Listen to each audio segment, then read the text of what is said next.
On June 7th, the country will be asked 4 questions that have the power to change the nation's constitution. Our live television coverage begins at 6 p.m. with results and analysis. Join Channel 12 for Amendment 2016.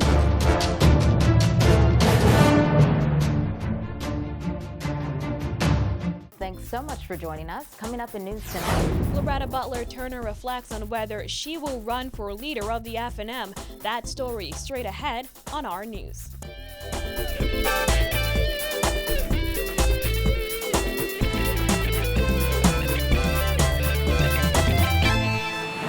again, thanks for joining us. Topping news tonight, former deputy leader of the Free National Movement, Loretta Butler Turner, says she is still weighing her options when it comes to running for leader of the Free National Movement. Her comments come as several F&M members of Parliament have said they cannot trust Dr. Hubert Minnis to lead the party.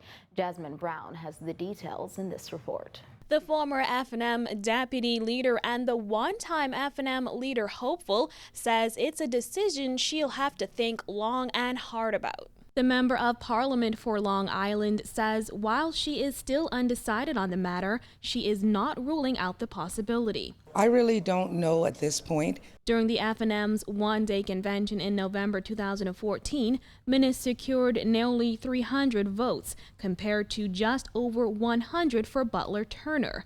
In the months that followed that convention, the F&M continued to face infighting, which often spilled into the public domain. Most recently was the leak of an 8-page letter that was written to the F&M's General Counsel. In the letter, 6 F&M MPs, including Butler Turner, gave examples of Minnis' failed leadership. When asked what would be a deciding factor for her to run for the top position, Butler Turner said this. I know that the parliamentary caucus have certainly been looking for someone whom they would like to put their support behind.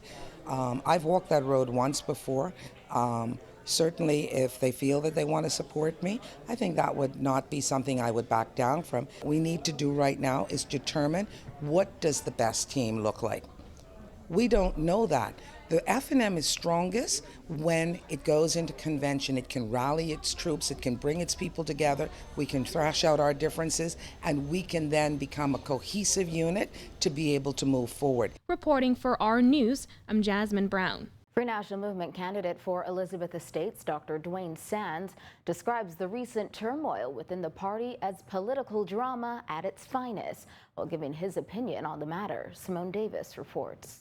Sands said those 6 MPs who told Dr. Hubert Minnis to either hold an early convention or face being ousted as leader deserve some respect for doing what they believe is right. But on the other hand, so does Dr. Hubert Minnis for simply being the leader. They are acting, obviously, with some degree of trepidation, but also with a level of resolve. They believe that this is the right thing to do.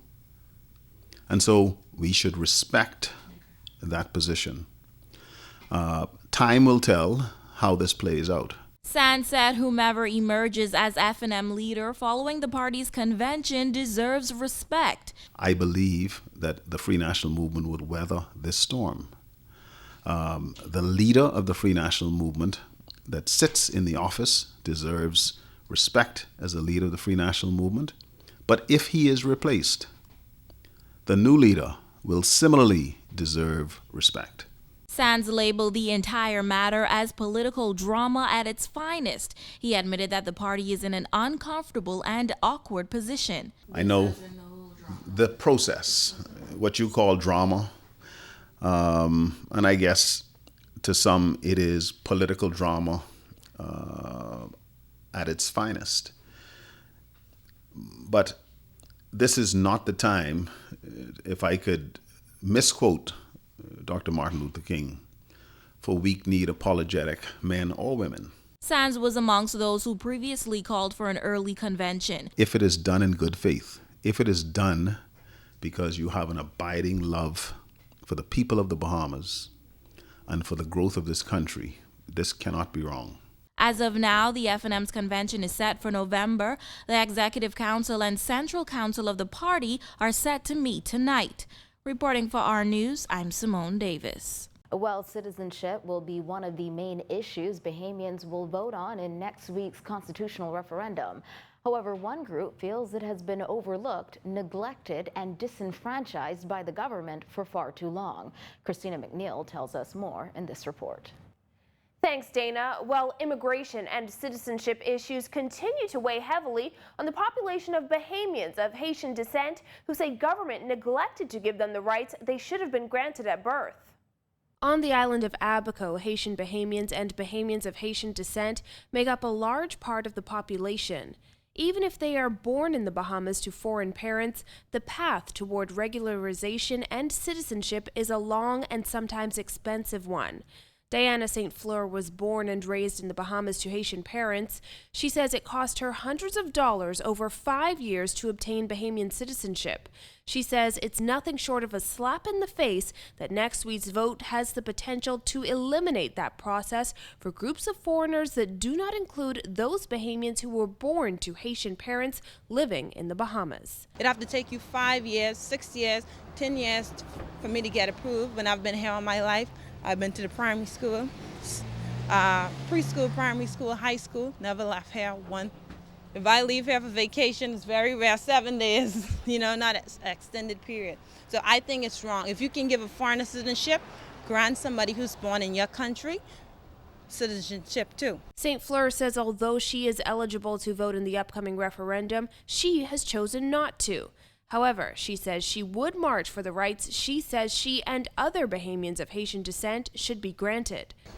If I had more people in Abaco to sign up with me, we would sign up and have a march about what's going on.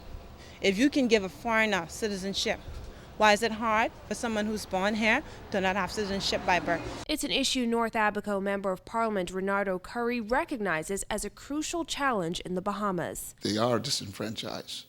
And so the possibility of bringing about regularization for some of these people, I think in my view is a good thing because they'll be able to emerge into society.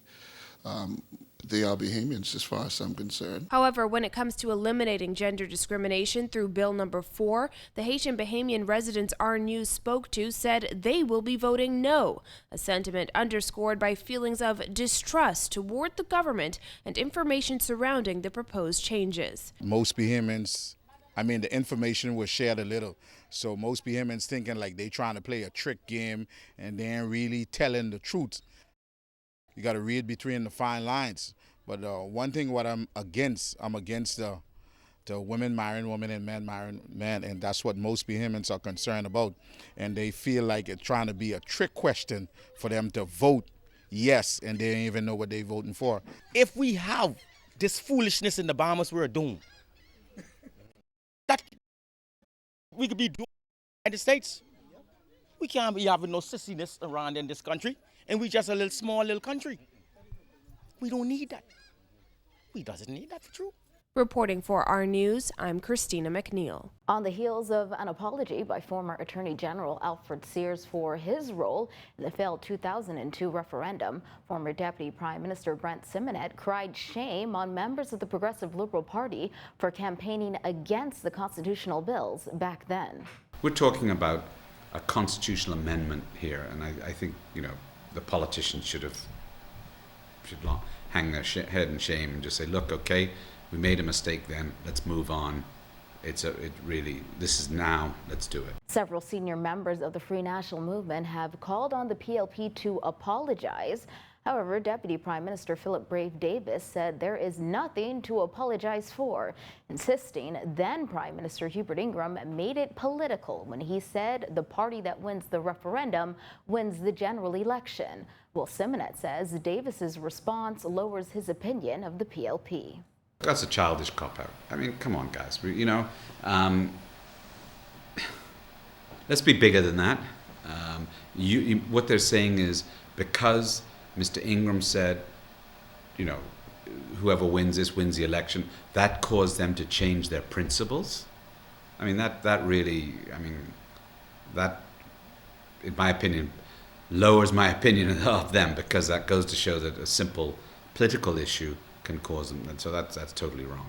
And the same applies for not apologizing.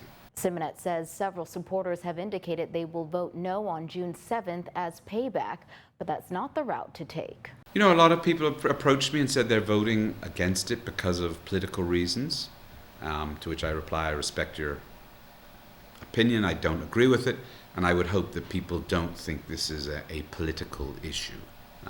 It's far too deep an issue. It's a constitutional amendment. It cannot be done other than by constitution and had it become an automatic right. And I think it's time we bring the country into the 21st century. When our news comes back, Long Island MP Loretta Butler Turner comes under fire for her criticisms of the government's new job program. Stay with us.